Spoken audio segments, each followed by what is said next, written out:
So we are very interesting how we've crossed paths doing different jobs, meeting the same people in New York. And we both landed as dietitians in what I would call like the stress nutrition space.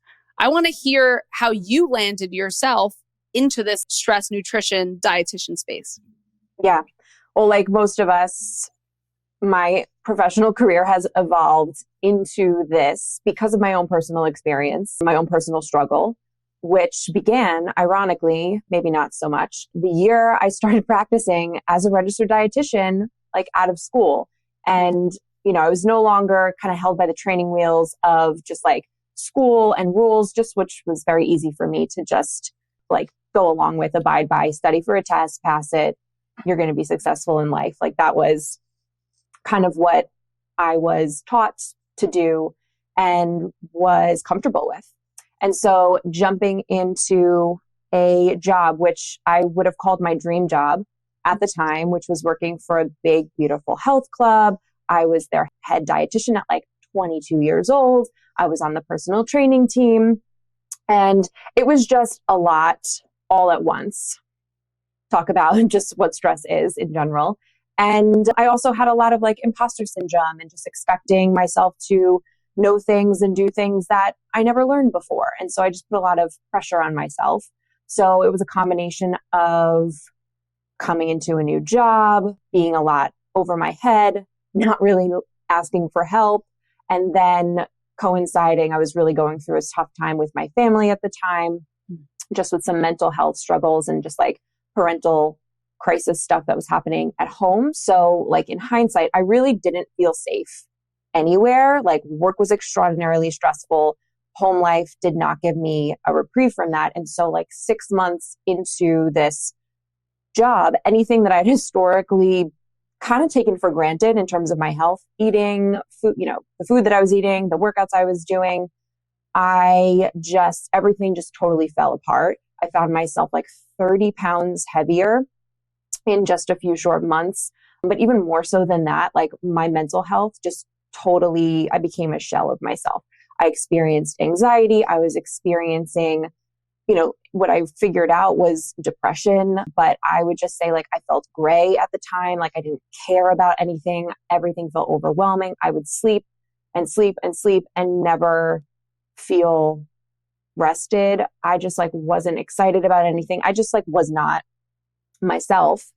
And I think I really blamed myself. Like I had all this shame and guilt. Like, why can't I just get my shit together?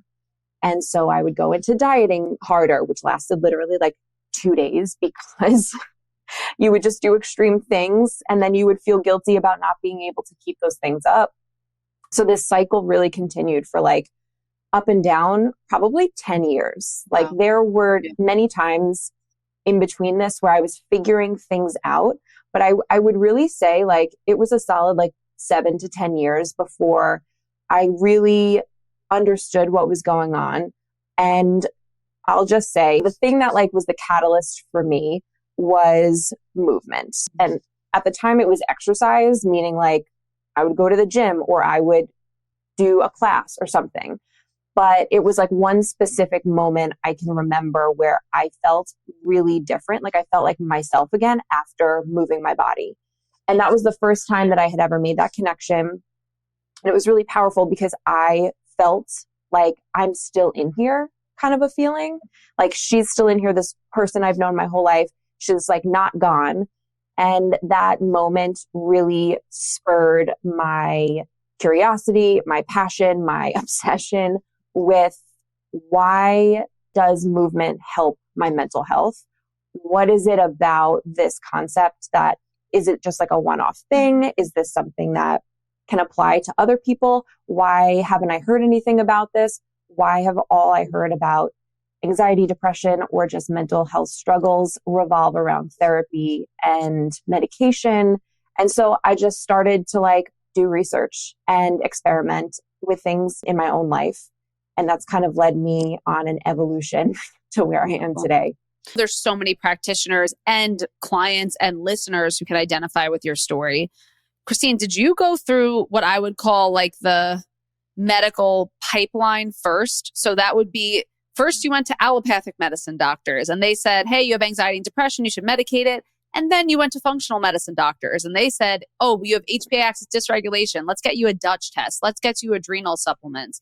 I see this trend a lot with clients where they are going to every single place, and every single time they go, they're getting further and further away from that answer, which is that it has to be them who's going to save them. It has to be them who's going to create those solutions. Did you have that experience too, where you kind of were hunting or seeking for answers for a while too? I was definitely hunting and seeking for answers, but when I started going through this, which was probably like 15 years ago at this point, this was like, it was impossible to find doctors, holistic practitioners, functional practitioners. They like weren't a thing back then, or if they were, like it was not hard to find, easy to find them. Yeah. The internet was not at all. Social media didn't exist. So the answer is no. I didn't do the ping pong, route that a lot of my clients have gone through. And I'm sort of grateful that I didn't. I want to hear your client's experience with that too. Have you seen that a lot, where finding the answer for mysterious illnesses, people are leaning on testing a lot more when really the intuition's there that it's these stress and lifestyle mediated conditions? Oh yeah. And it's because when you're feeling like that, you are just desperate to find something. Like you just want to find something that's diagnosable wrong with you, because then you'll have an answer, and the answer will have a plan, and the plan will have a solution. And it's unfortunately never that simple. I will say the people that I know personally and professionally that have recovered from things that traditional doctors would say you're going to be struggling with this, they're incurable, but they do recover, are people that continue to just pursue and be guided by their own intuition. They don't outsource their power. Yeah.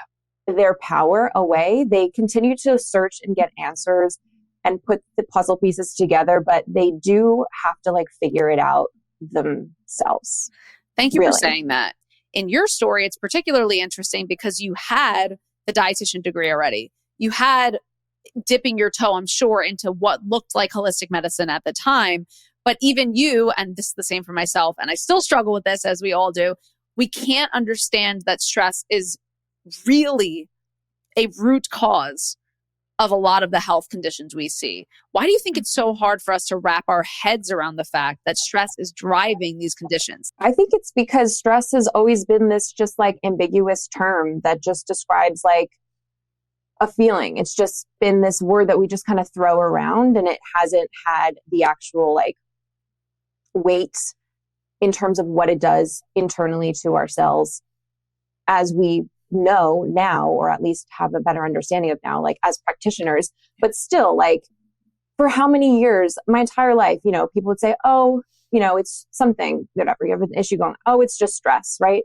But it's said with not the weight that it really deserves. So I just think we've just kind of been indoctrinated to not take it as seriously as we're actually seeing it is. Like, I'm so surprised when I am like, oh my God, stress is actually the root cause of what this person's crazy web of illnesses was for this many years.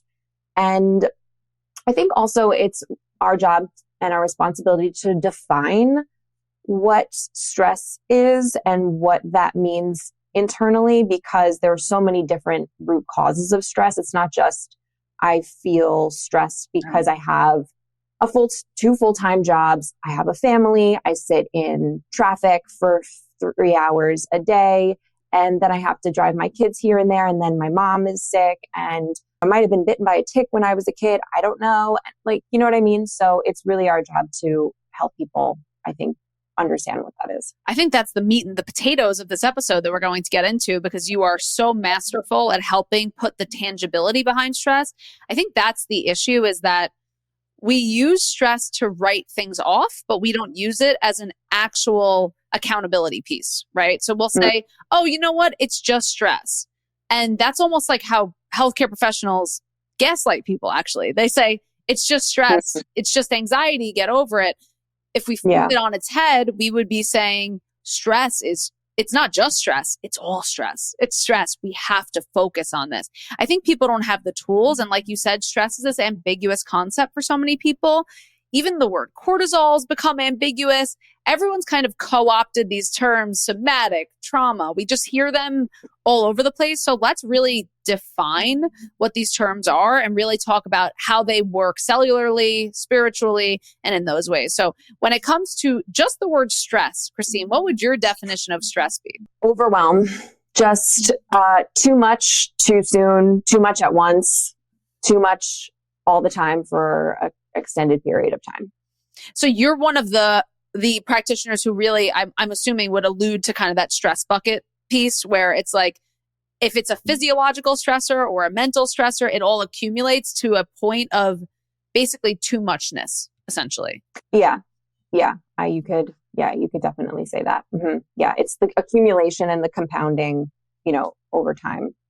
And then how would you define anxiety? Would that be the same definition or would that be different for you? No, that would be different for me because when I look at the term anxiety through a nervous system lens, anxiety to me is your nervous system responding to one way your nervous system can respond to stress. And it can present as anxiousness, which can look like racing mental thoughts. It can look like heart palpitations. It can look like sweating. It can look like just constantly feeling like you need to be going, like running from something and you can't stop because it's not safe to stop. So I think that that's like a manifestation of stress. Yeah. Absolutely. I think of anxiety as being maybe acute stress, and I think of panic as being extreme acute stress, almost like I almost think of them on levels. Like it's like stress and then you hit a point and it's anxiety and then you hit a point and it's panic. I had a post that was very controversial recently from a podcast that I was on, Liz Moody's podcast, amazing podcast host. And I basically said, I think of anxiety kind of like this alarm system. And I've spoken about on this podcast about this and in my program, Anxiety Proof, for the past 5 years. It has now become controversial to view anxiety as a symptom as opposed to a diagnosis. How do you view anxiety in that context? By the way, it's not one or the other, it's end. It's both end. Do you view anxiety as a symptom from the body, or do you view anxiety as this kind of more genetic piece that if you're born with anxiety, you have anxiety, you are an anxious person? Yeah, that's a great question. I tend to view anxiety as a symptom of something, like it's a message, one of maybe many messages that your body is sending you through the symptom of anxiety, that something is off, that something is stressed, that something is inflamed. And whether that has a genetic component, for some cases, it absolutely does. And then for some people, it doesn't. So I think that if we I don't know, for me personally, anytime I identify myself as something, I really am careful about it. And even though diagnosis can be so freeing and actually like really helpful for people, and I absolutely empathize with that experience, I also caution people that it can also be limiting and put you into a box where then you only see your life through the identity of I am an anxious person and therefore I always will be. And I was really kind of grateful in my experience that I didn't get diagnosed with anxiety or depression by a professional, because I never wore them like personalities or identities. And I think that also played a role in me overcoming them in the way that I did. Absolutely. Yeah. So I was the classic, like, diagnosed panic disorder. Colleagues and friends, and I wrote a post recently about how when I was 17, I was like at a party in a basement and was talking to this dude, and he was like, "You have panic disorder," and that kind of was for me. I read that post. Yeah, exactly. And for me, that was a turning point, because I then started identifying with panic disorder, and because the language around panic disorder in 2008 or whatever it was very, this is incurable, this is genetic, there's nothing you can do about it. I did feel like it trapped me into that box, where at baseline, sure, we have our traumas, we have our family traumas. I'm a Jewish New Yorker. The personality is a little bit more, intense and anxious kind of personality. I love that about my family and myself.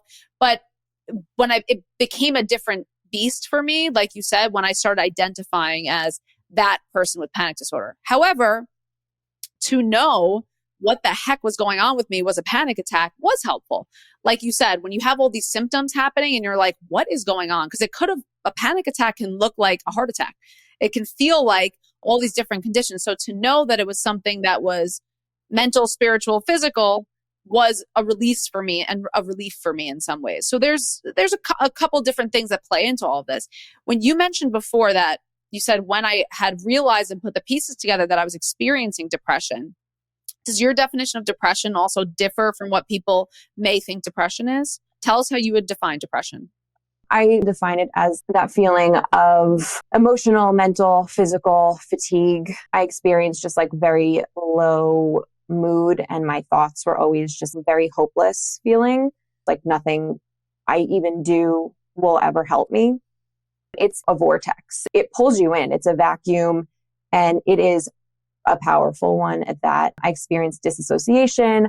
I experienced physical symptoms, mental symptoms. And, there were days, weeks at a time where it would just be pulling me down and pulling me in. But I would notice that it would come in waves. Like there would be episodes of it. And then I got curious, like, oh, there are things that maybe bring this on, or are there things that bring this on? Like, can I make connections? Can I connect some patterns to this? So that was part of my healing journey too. I used binge eating as a coping mechanism for a long time, which really brought the depression as a trigger in. I understand. For sure. Yeah. But then that was like also the thing that I would use to just grasp like any dopamine hit to like feel a glimpse, a little up of feeling. Yeah. A little peak. Yeah. Mm-hmm. Which lasted, for the 5 seconds I was chewing a piece of chocolate. And then the shame cycle kicks in, which perpetuates the cycle for a lot of us. 100%. Yeah. So you believe people can experience, which I think everyone believes, people can experience both episodes of anxiety and depression, and maybe they come in what you would call a peak. I might use the term a flare or something like that. Mm-hmm. I think there's something so important about this because we view these conditions as being this block of like 10 years of your life without gaps. It feeling like that, or feeling like it's going to be another 10 years before I receive relief, is a really, I think, scary way of looking at it. So I want people to understand that any chronic illness, any chronic mental flow, I would say, comes in episodes or flares. It is more in that there are people who are experiencing, let's say, depression where they feel like a 2 out of 10 every day. And then sometimes they feel like a 4 out of 10 every day. But every minute is not identical to the next. And I think that the temporary nature of the flares can be relaxing for some people to know that it is going to ebb and flow, probably even without intervention. Now, not to say that people can't be in very long episodes that could last years, but there's usually some days that might be a little better. And I think when those days are better is the time to kind of spring into action, when you feel like it's a little bit better. Yeah, I wouldn't use the term spring into action, but yeah, I know that's a little. There's like no springing happening. So, I've had more experience with anxiety. So I'm like, yeah, we're springing. It's a little too much springing. Yeah. Exactly. Yeah. Yeah. Like, whoa, it's the Tigger versus the Eeyore in Winnie the Pooh situation. I love that. But yeah, there are waves, there are moments, days, hours that you do have some relief. And so I guide people to track the rhythms of their nervous system. And basically that means you are tuning in and like understanding, how does my body experience what I'm experiencing right now? So if you would define what you're experiencing as depression or anxiety or just like anger or shutdown, I kind of use the language of like nervous system states nowadays, which would be like fight, flight, freeze, and shutdown, and then safety, rest, and recovery. But what does it feel like to be here? I feel numb. I feel disconnected. My mind is racing. My heart rate is elevated. My heart rate is really low. I can't feel my legs. My limbs are tingling. Literally anything, whether it's a color, it's a shape, it's a sensation, a mental, a physical, an emotional sensation. All of these are a really important way to start to track like how you experience your nervous system interacting with the world, how you experience how your body's manifesting stress.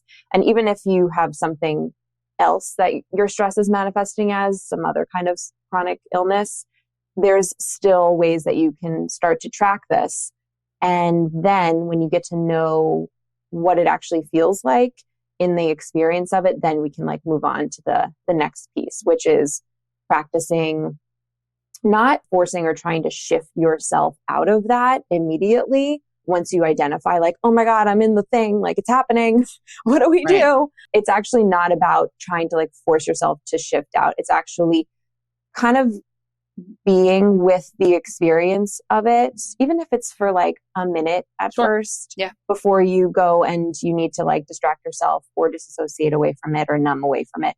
But it's expanding that window of tolerance to experience that discomfort and that stress, and then the shifting into and guiding yourself into that state of safety where it does feel a bit of relief comes, in that process. Absolutely. And I want to go into during this episode, obviously, the fight, flight, freeze, or shut down model that you use, of course. And I also want to talk about the elephant in the room on social media about all of this, I think, is that people really don't want to experience anxiety and they really don't want to experience unpleasant things. And I'm of the truest belief, like you are, the only way out is through on some level. Now, that doesn't mean you sit in it until you're tortured. It doesn't mean that you go past your threshold of tolerance. But I don't see if people's goal is to heal in any capacity, if there's any way to do that without being embodied, I guess. Would you agree with that? I would agree with that.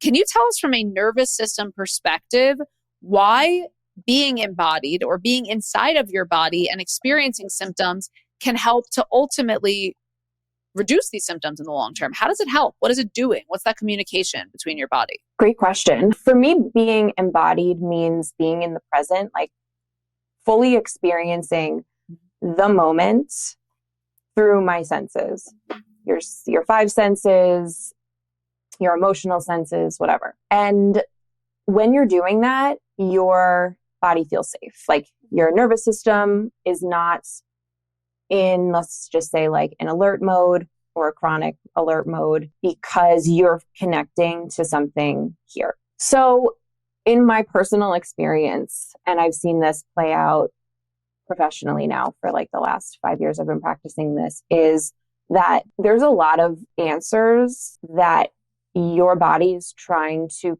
communicate to you through these alert messages, these fight, flight, freeze symptoms that are unpleasant. And really they're unpleasant also because it feels like torture at some point. Like, how long is this going to continue for?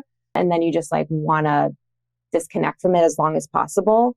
But when you do have the courage and the compassion and the empathy to treat what you're experiencing like you would treat a child who's having a breakdown, who's upset, who's crying, who's scared, and you give them your ear and you open yourself to listening to what, just almost like give them the presence to say, it's okay that you're feeling this way. And I know it sucks. It's not going to last forever, but like, I'm here with you through it. The things that come through to help you know what to do, to help not just like in the moment, I'm talking like on a deeper level. Your body's wisdom is incredible. The way that it speaks to you itself is really different than using words like the mind uses most of the time.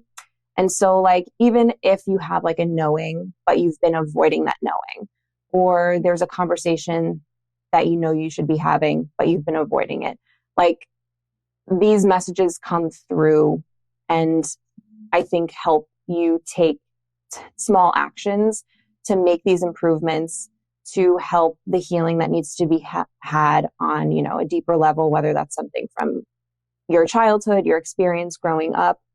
And I just think it allows these things to come to the surface for us to then take action on when we are ready. And that's can be really fucking scary because that could mean like, I need to quit my job. I'm in a relationship that is extraordinarily unhealthy. Where I'm living right now is actually like destroying my health, or it's just, it can feel overwhelming to know those answers, so to speak. Yeah. So I have a lot of compassion for people who don't want to feel those things because they're like, okay, now I don't even know what to do once I know this thing. And sometimes it can make you feel like I'm just going to be more lost the more I know. But I truly think that it actually helps you find yourself and find the path and find like the next right step. I completely agree with you. I have this example also. I know you brought up like treating kind of yourself like that child who's feeling sick or scared. When I would go to my parents, my mom's a very tough person in a good way. She's hyper resilient. And I would go to my dad or my mom when I was sick. I'd go to my dad and he'd be like, oh my God, is everything okay? What's going on with you? And he's like, let me get you a blanket. Let me get you something. And actually, that would rile me up a little more versus my mom who's like, you're fine. Go sit on the couch. It's not a big deal. I think when we react to ourselves, we have anxiety by being curious or being almost like, all right, I'm having a little anxiety. It's just anxiety. So what? That's that kind of personality. I think that supports us more than sometimes when we hyperreact and we're like, oh God, we have to find a way to fix this right now. So I think that our nervous system hears us also. And so if our nervous system says, oh my gosh, Michelle's dad's freaking out, it must mean that something is really wrong. We kind of react back and forth to those messages, I'm sure, too. So the language, like you said, we use with ourselves is actually an instruction manual for our nervous system. Yeah, I would totally agree too, just with your example of like when you react with like an element of panic or fear about what you're experiencing, it's going to just continue to put your body into a state of flight or fight or shutdown. Absolutely. Because it's just like, oh my gosh, like something's wrong. Alarm bells are going off about the alarm bells that we're reacting to the alarm bells with other alarm bells. Exactly. And also there's then of course an adrenaline and cortisol reaction to that. Can we go to the basic of basics? Tell us a little bit about cortisol. What does high cortisol look like? Low cortisol? Maybe some misconceptions about cortisol. I know this is one of your favorite hormones to talk about, so I want to hear about it from you. Yeah, it's the ongoing joke with my friends and I. Anytime they see me, they're like, so how's your cortisol? Oh my gosh, that's hilarious. That's awesome. So cortisol is our stress hormone.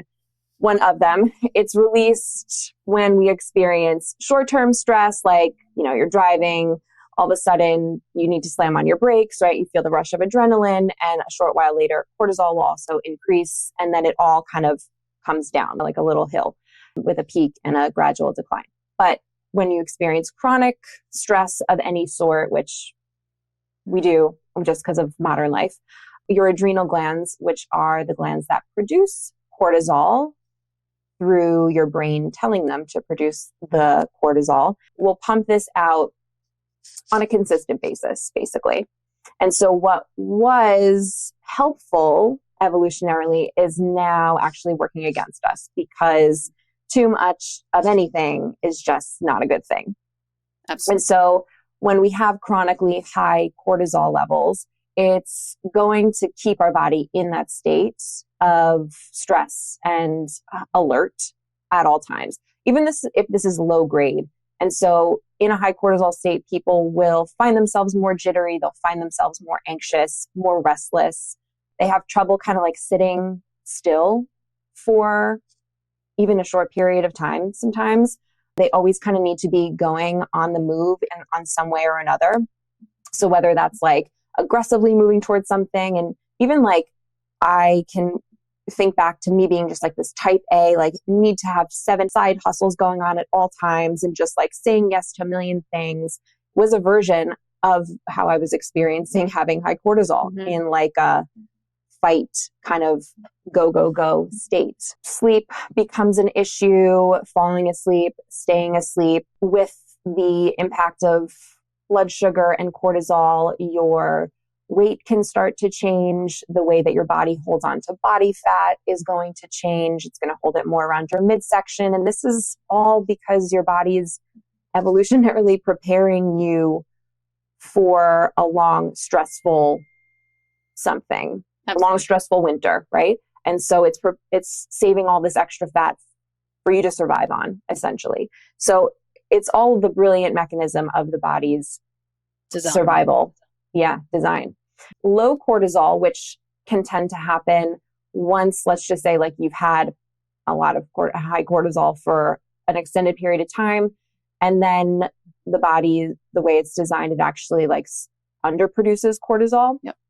And so this would feel more like fatigue, exhaustion, kind of more like that shutdown state where you just don't have energy. You're more lethargic mentally and physically, and you might be able to sleep for a ton of time, hours and hours, 8-10 hours a night, still never feel rested. So yeah, just as like a little 101. Some of the misconceptions about cortisol are that when you get saliva tests, which is the best way to test your cortisol over a 24-hour period, that if the levels come back normal, that means you don't have a cortisol issue. Some of the other conceptions are if you are lethargic, that doesn't mean you don't have some experience of high cortisol. Like this is a hormone that is going to change on a daily basis. And then I think the third one is that you can't do anything about it, and you absolutely can do something about it. Oh, I love that last one. Absolutely. One important aspect of health that comes up in almost every Quiet the Diet podcast episodes is the relationship between our gut and our brain. We refer to this oftentimes as our gut-brain axis. And for a long time, we've understood that IBS symptoms are related to the stress that we experience. I'm so excited to talk to you today about today's podcast sponsor, Nerva. As you all know, I'm on a mission to share any whole body strategy to help manage and, when possible, reverse chronic symptoms that I've seen work in my client population. Both my clients and also our amazing lead dietitian, Nikki, have experienced tremendous benefits from Nerva. Nerva is a gut-directed hypnotherapy app, which means that while you're at home, you can listen to hypnotherapies that are specifically designed to help manage IBS symptoms. This mobile app has helped over 100,000 IBS patients address the miscommunication between the gut and the brain. Gut-directed hypnotherapy has been proven to work just as well as the low FODMAP diet in managing IBS. Our goal with our clients is always to reduce the need for long-term elimination diets and provide any strategy that might be supportive, that's low risk and high efficacy. And that's just what Nerva is. So with their 6-week program of listening to gut-directed hypnotherapies from an app right from your home, they've seen incredible success in reducing IBS symptoms. Instead of targeting stress from a meditation perspective that's more open-ended and not as targeted, Nerva has carefully curated and crafted these research-driven hypnotherapies to specifically target IBS-related, nervous system-related symptoms. As a Quiet the Diet listener, you are eligible to have a 7-day free trial of Nerva, which you can see down in the link below. I couldn't recommend Nerva more for our listeners and our clients. It has been so effective in helping to manage IBS symptoms, and for our clients to have something that is able to be done from the comfort and safety of their homes is really a game changer. So for that reason, we are extra excited to have Nerva as our sponsor this season. And then also cortisol is a hormone, like we said, it's our rising hormone. It's the hormone that wakes us up in the morning. Correct. In addition to it being, unfortunately, like fat storage hormone, like you said. I just love this little tidbit that you mentioned about how we gain weight potentially in our abdomen specifically, because our bodies are so smart that it wants fat near our liver so that we can convert that into fuel in times of an emergency. It'll influence blood flow direction, where if your heart's pounding, it'll influence that. And really, what's the interface between cortisol and our nervous system? Is it that our nervous system gets triggered and then our brain will trigger the release of cortisol? Tell us a little bit about the interface between cortisol and our nervous system. Well, they're directly connected. They're like one's feeding into the other. Your nervous system is always reading the environment externally and internally to detect stress, to detect threats. And when it's constantly picking up on them, your brain is receiving those messages, and then it's going to go through the stress response, which is going to tell your adrenals, produce some cortisol because life threat, But then the more we produce cortisol, the more the body thinks it's in a stressed state. And so then the nervous system stays in that fight, flight, or freeze. And then it just constantly feeds back into it itself, which is why when you do things that regulate your nervous system, or that you might hear, oh, this helps lower your cortisol, you're going to see so much overlap because it really does support both. And our HPA axis, our hypothalamic pituitary adrenal axis, which also is, I mean, literally the signal system for how cortisol is produced and sent out through the body, is so responsive and so frustrating because our HPA axis is a self-limiting system, aka the more stressed you are, the less resilient you are to handle more stress. So I think a little bit of stress in life is very good, and then a lot of stress can be quite challenging, I would say. I wouldn't say anything's bad, but it can be quite challenging. And I think when it comes to our HPA axis too, we also utilize a tremendous amount of nutrients for building those hormones for those interactions. So we deplete them as time goes on. We did an entire episode on that in season 1 called the anxiety episode with our mineral master, Amanda Montalvo. Christine, also take us through a little bit how cortisol interfaces with other hormones, actually, because cortisol causes weight gain for a couple different reasons. It's not only that cortisol influences fat storage, which it does. Tell us also how cortisol is involved with other hormones. Yeah. So the first one that it's really involved with is insulin. There's a big correlation between our blood sugar and cortisol. Basically, like when blood sugar dips, our body needs to produce more purely because we need to survive. And if our blood sugar goes too low, we actually could die. So the body's mechanism for that is to release a little bit of cortisol to help your liver release some cortisol in your glycogen and bring that blood sugar back up. That's great. But if that happens overnight, then you're going to wake up at 2 or 3 a.m. So it's one main reason why people experience that 3 a.m. wake up without it's from low blood sugar. Yeah. Yeah, absolutely. Yep. That's a really important point and something that I've been posting about for 5 years and people still are really confused about. When your blood sugar drops, I'm just reiterating the beautiful thing you said. When your blood sugar drops, your body needs to get sugar from somewhere, and cortisol has this amazing deal essentially with the liver and muscle for us to get glucose that exists within our body. So our body's like, where are we going to get that sugar from? We'll use our own stores and convert it into sugar from non-sugar entities, essentially. So in that, you then kick off this whole cortisol insulin cycle, which then can lead to long-term weight loss resistance and other issues as well. So it's like cortisol up, insulin up. And then tell us about cortisol and our thyroid, like other markers and measures of our metabolic capacity. So if cortisol's been high for a while, it's going to start this cascade or domino effect into our other hormone systems because everything is connected. And so our thyroid, our T4 and our T3, which are the main forms that keep our thyroid doing its thing with metabolism and body temperature and a number of other important tasks, is going to start to slow down the mechanism of our thyroid. So it's really common for people to have symptoms that align with hypothyroidism when they have been under chronic stress for a decent amount of time.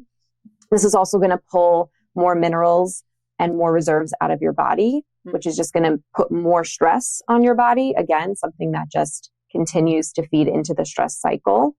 And then the HPO axis, which is all about estrogen and progesterone and testosterone, are also going to be affected eventually, which is why stress can impact your PMS experience, how bad your periods are, fertility, putting you into early onset menopause, even in your late 30s or early 40s. And so these things can be connected back to what is causing the stress, what's causing the cortisol imbalances in your body.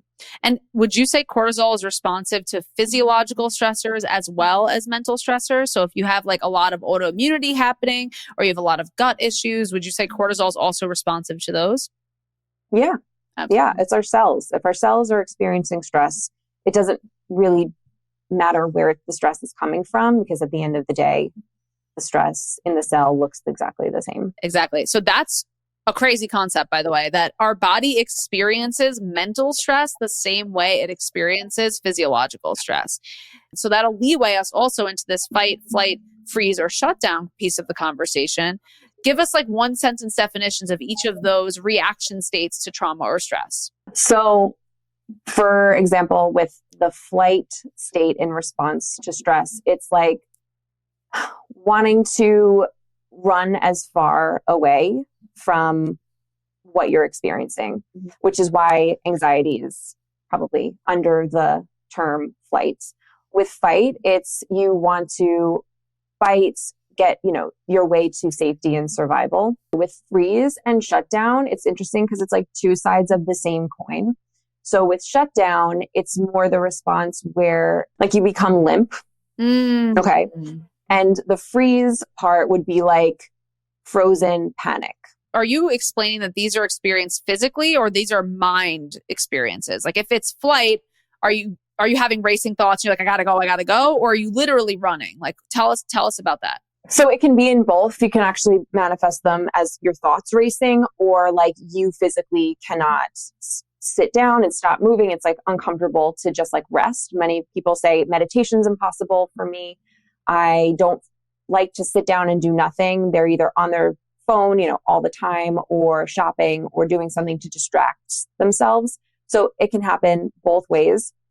What's really interesting is when you do somatic practices to help guide yourself back to safety in the flight state, you would do things that actually move your body in a way that helps release that stimulated energy. Because in the sympathetic response of our body, which is the fight or flight state, your body is primed to move.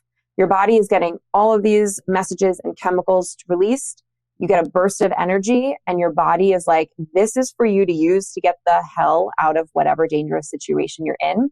But in our modern life, or if we can't identify the threat around us, we're going to just have that as an internal experience, as anxiety, or as this internal restlessness or external restlessness. But doing things to help release that restlessness, that could literally be going for a run, or it could be shaking your body, or it could be doing something around your house where you're like physically moving, like dancing, going for a walk at the very basic level as well. Like these things where you're actually giving your body this thing that it needs. So it's really important to lean into the stress response as opposed to trying to fight the way that your body's going at the time. So it's like almost like if you're in a fight response and you feel yourself being energized, it might not even be helpful to sit in that and just try to meditate through that because you're energized during that time. Yeah. If you understand it through like the sympathetic nervous system lens, if you were out in, nature 10,000 years ago and you were in a fight or flight state because you saw an animal rushing at you, do you think sitting and meditating would be the thing that you'd need to do? No, you would either fight or flight your way out of it, or you would freeze. Like, you see some animals do when they get frightened. I think like possums do that, right? And they just literally are frozen and play dead. And that's a survival mechanism. And that's what we also do. I like that visual, by the way. Yeah, the possums. Additionally, when I'm thinking about all of this, I'm thinking about that client who's going to listen to this and say, well, Michelle, I have an office job. I can't just jump up and start running around the office. Are there like tiny somatic activities people can do even at their desk to release some of the energy if it's pent up? Yes, of course. And these are things, that's the beauty of somatic practices, is they're so foundational. They're so basic that you're like, I used to do that when I was a kid, or I just do that anyway. And I never knew that there was like an actual scientific reason why this helped to soothe me or calm me or, bring me back to the present moment. So doing things like breath work is the thing that people hear the most about. So breath work, like an extended exhale, is going to trigger your parasympathetic nervous system, which is your rest and recovery state. I call it the safety state, but just that mechanism alone. Long exhales, like I think the best way to describe it is just like if you were to inhale for 4 seconds, exhale for 6 seconds, exhale for 8 seconds. And that's one very basic thing. Another thing is the physiological sigh. So literally just taking a really deep breath in and then just sighing it out and doing that on purpose. Your body naturally does this throughout the day, and it's a way to help bring you back into parasympathetic nervous system state.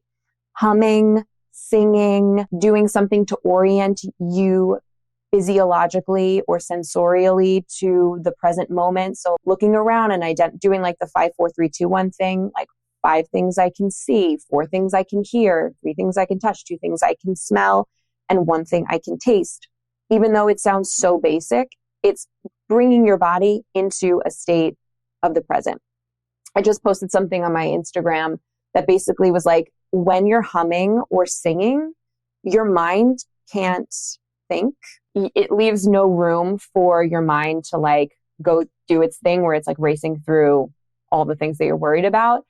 But even more so, it actually activates your vagus nerve, which is directly connected to calming your nervous system into that state of safety.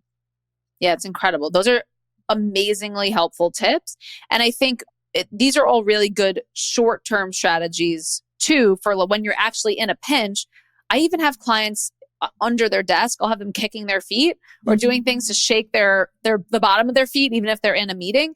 We see people in meetings kind of, yeah, exactly, moving their hands, moving their bodies a little bit, out of like, it's uncomfortable for us to even sit in that same position for so long. It's uncomfortable to sit like that for so long.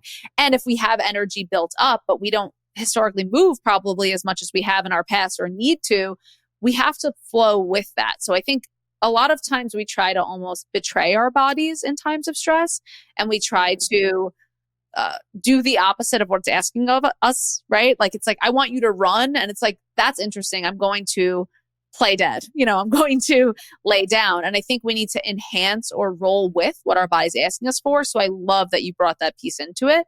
Also, we talked a little bit about fight or flight. Tell us about shutdown and freeze and what those mechanisms are like, and what the experience is like of having them. So shutdown and freeze are different. It's a different expression of how your body is experiencing that survival threat.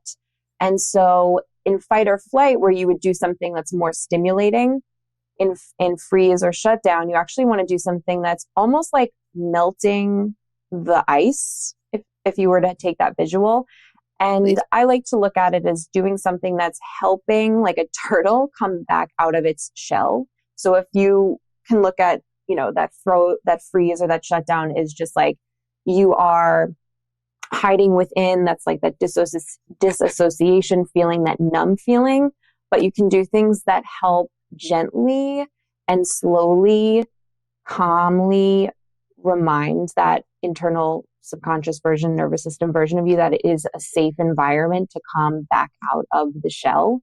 That's the approach for that, which makes so much sense, because when you're in that state of depression, getting up and like doing jumping jacks, going for a walk, shaking your body can feel actually, 1, impossible to get to. Absolutely. Which is why I love somatic practices. But 2, it actually can like overstimulate your nervous system to create more stress.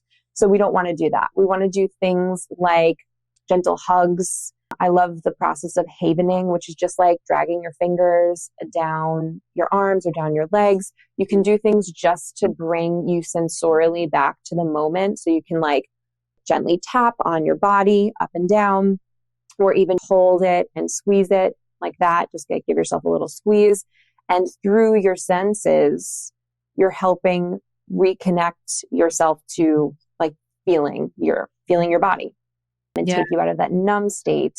I also love the orienting practice for this, because even if you're frozen, like literally just on the couch or in bed, you can look around with your eyes and just see where you are, that you're in your room or whatever, somewhere that you are safe. And you don't have to think these things. You don't have to force or tell yourself these things by just practicing these physiological basic things. It's communicating that to your nervous system through sensation and through feeling, which is why somatics is different than like talk therapy. In how it helps to bring you back into the moment and feel safe. Well, if the body is experiencing something and it's being translated to the brain, then it would make sense that things that we do to our body can help our brain. I think that the traditional approach to anxiety and depression has historically been what I would call a a top-down approach, is we target the brain to target the rest of the body. What Christine, you so beautifully spoke into, and what you do with clients is you start from kind of a bottom-up approach, where it's like, let's experience the body, and then it'll send a message to the brain saying we're safe, and letting everyone know. I love the turtle coming out of its shell for shutdown. I think that is so powerful. And I think it also lets the body know that there's like someone there who's going to take them at their own pace. Like you said before, children know this already. Like children know how to handle stress and what to do when they're stressed. They might even kick and scream. They might do things to really express themselves. And then society and over time infringes on us and tells us we have to stop experiencing our own bodies, disassociate, and do things in a way that's very hustle, that's very ignore yourself. That's really the culture of at least this country, is how do we and Canada, how do we stop experiencing what we're experiencing? And what you're asking for and inviting us to do is to come back home into those moments. And that'll introduce, it sounds like, that presence. And as we know, anxiety can't exist in the present. Anxiety is a what if. Anxiety exists in the past and in the future. So I love that kind of coming home and bringing you back into the body, which is really just an unlearning we have to do, because we knew how to do this at some point. It is an unlearning, because I didn't do this my whole life. I was typically a person who was very much in their head, worried about a lot of things. Like even thinking back to being a kid, I worried about things all the time, was always thinking of worst case scenarios. You know, I love a good personality test, and they usually nail me pretty well. But I feel like I have really changed the way that I experience my life. And it's no longer through my mind in a way. It sounds so weird to say that. Yeah. But I really feel like I've moved my connection to how I experience the world, where I'm way more in touch with my intuition, with my internal gut knowings, even like how I make decisions with my work, even how I make decisions.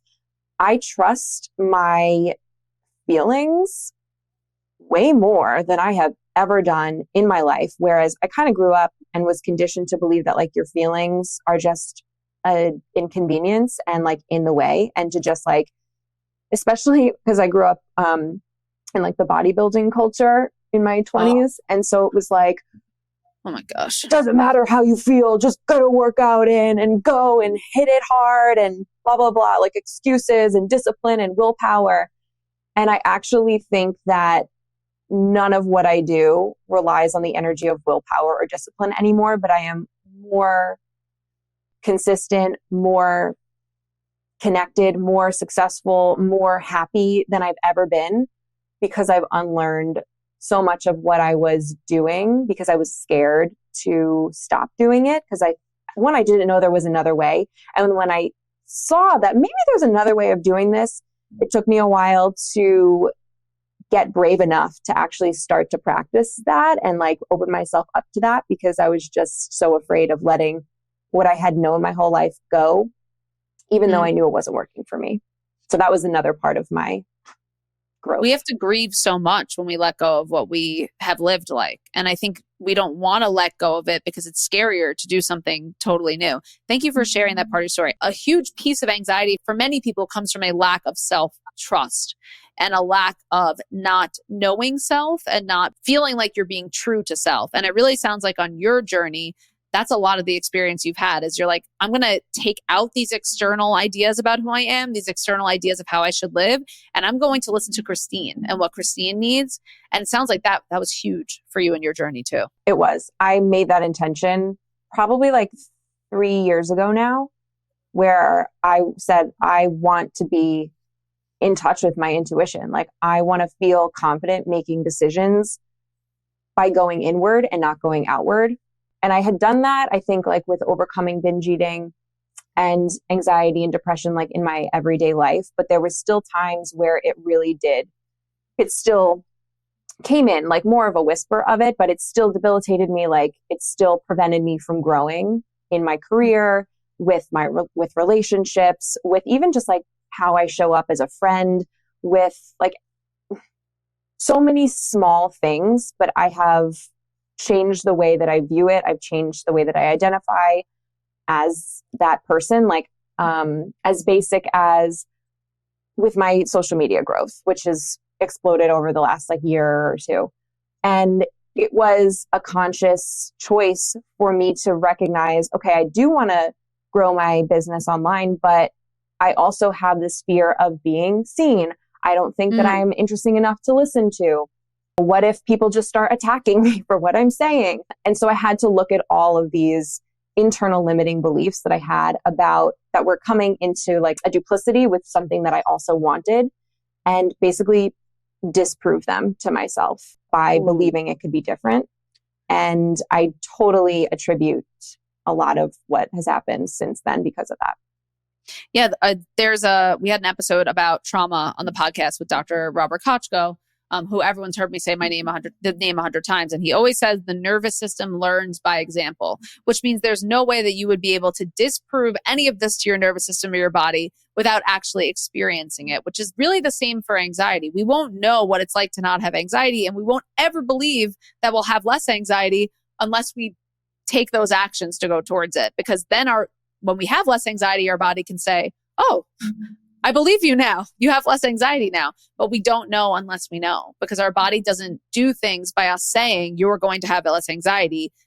Our body needs to experience it first. And this is a whole other like conversation we could really have, because this whole somatic practice thing has a whole other side to it that takes you into like flow state and just really taking like your internal concept and self-confidence to a whole other level. So like once you heal from anxiety and depression or whatever you're going through that's stopping you from taking action, like how do you then use these practices to just expand and like create everything that you want in your life? And it's really incredible, like, because how powerful when your body experiences a sensation, whether, you know, it's anxiety and there's actually not a threat, but you believe there's a threat. Well, you can do that on the flip side, where you can have your body go through like an embodied experience of complete peace or happiness, or I don't know, having one of like the things that you dream about come to fruition, and put your nervous system through that experience through visualization, or like I use EFT tapping a lot for this stuff. But either way, you're having an embodied sensorial experience of this incredible thing that you know, lights you up and excites the shit out of you. And I think that that's actually preparing your nervous system for that to happen in reality. And you actually start to recognize what that thing feels like. So even if you're still battling anxiety, you can have experiences of a life that does not have anxiety, that has more peace, that has more excitement, that has more freedom, that has more relief, because you're actually just like helping your nervous system feel that, even if it hasn't like actually happened. If we can learn anxiety, we can learn happiness too. We can learn safety. We can learn joy. Just because we think we can only go in one direction, which is being more anxious. And then if we have an anxious experience, our HPA axis reacts that way. But like you said, we can also learn the other side of the coin too. And it just in the same way. And there's been studies that show that feeling safe or embodied or experiencing joy might be even more of a powerful experience in some ways. There's, again, conflicting studies on that, but there are some that say that actually having those positive experiences has a higher kind of chemical flow and hormone flow from our brains than having those negative experiences. But we don't believe what we haven't experienced. And I think that's really hard for people. So you have to try a bunch of different things. There are days where I might feel like a turtle, and there's days where I might feel like the lion, you know, and it depends on who you are and where you're at. The last question I have for you too is, you mentioned personality tests, and I love that you mentioned that. Do you think that if you would have taken a personality test 10 years ago, that your anxiety or depression symptoms would have influenced your personality and how it would show up versus now? Oh yeah. I mean, they definitely did. They influenced my personality. I had taken a personality test. We did it in high school. So I always go to that one, the Enneagram, and it's been like my guide for personality tests going forward. But even in that, like my personality runs on needing to feel safe in every single thing of my life. Like that's my motivation, is feeling safe and secure. Other people's are like, I don't know, feeling heard or whatever, feeling unique. Mine is feeling safe and secure. And fear is a main driver for me. And that always really intrigued me because when it comes to everything and anything in my life, I realized all I need is to figure out how I can create safety in this moment. And then what I'm experiencing goes away. So like, what do I need to feel safe in this moment? So it actually helped me when I made that connection. But that being said, anxiety and depression absolutely affected my personality. I became a smaller version of myself, afraid to speak, afraid to stand out, didn't see that like my voice was useful, didn't think my presence was valuable. So yeah, I just became, like I said, a shell of myself. I didn't laugh anymore. I wasn't vibrant. I didn't want to do the things that I loved to do, even though, I didn't even care about them anymore, just like totally disintegrated. But it was really beautiful to see myself come back to life. And I just feel like I'm continuing to come back to life, just more and more and more. And you came back as an adult. So it's like you had to learn, and you have this clients go through the same experience. I'm sure like the new Christine, I go through this experience with clients all the time where I'm like, when's the last time you felt like really, really yourself? And chronic illness, not only anxiety and depression, but physical illness can deprive us of our usness so much and of what we feel like ourselves. It's really funny. I think I do a bait and switch with clients where I'm like, yeah, we're going to do meal planning and supplements. And then I'm like, just kidding. You're going to like return home to your body and feel like yourself, and they're like, I'm not buying that, that's not what I signed up for. I feel like that's usually where it goes, which is that health really comes from self-knowing, self-acceptance, and then of course, challenging yourself to new frontiers. But I will also say with my anxiety, I knew it was not good because I was either hyper socializing or not socializing. And that's usually a good barometer for me where I needed to be around people all the time or I couldn't be around people. That's how I know. When I just feel neutral and I love being around people, that's when I know my anxiety is in a really good spot. And if I ever feel like I must be around people or I can't be around people, that's usually like my thing. And I think a lot of our health is just knowing our things. Like you said, like you're like, oh, this is my warning sign. This is my trigger to know what's going on with me, right? Like Christine's and Michelle's warning signs are totally different from each other, but they're important to acknowledge. All that matters is your signs and just to start observing yourself. Like you probably didn't recognize that was a sign until you started to take like an objective look at everything. Yeah. I also to not care as much about it first and then be like, oh, I cared a lot about that before. It's like you almost have to experience some moment of reprieve from your symptoms before you can acknowledge it. And that's why, like you said, the flare tracking, the journaling, the reflections, and the timelines are so essential because you have to establish what your baseline is. At my baseline, I'm an extremely extroverted person, but I'm not dependent on anyone. I'm really very severely independent person to a fault at, sometimes.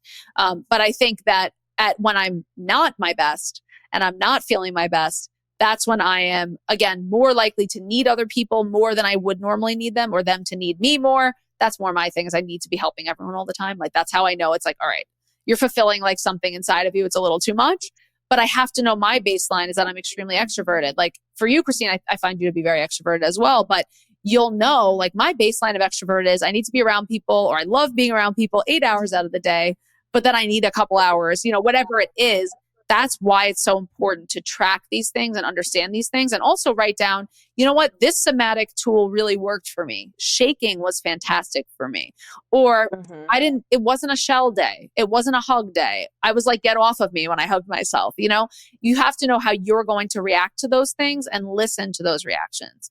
This was so incredibly helpful, Christine, for people. There's so much meat and juice. Everything. I don't know. What am I, a carnivore today? But I'm very lion today. So very meaty and juicy for people. Meaty and I know. Like, all right. Are you hungry, Michelle? Get over it. Christine, how do people find you? Now you're so exposed on social media after your mission.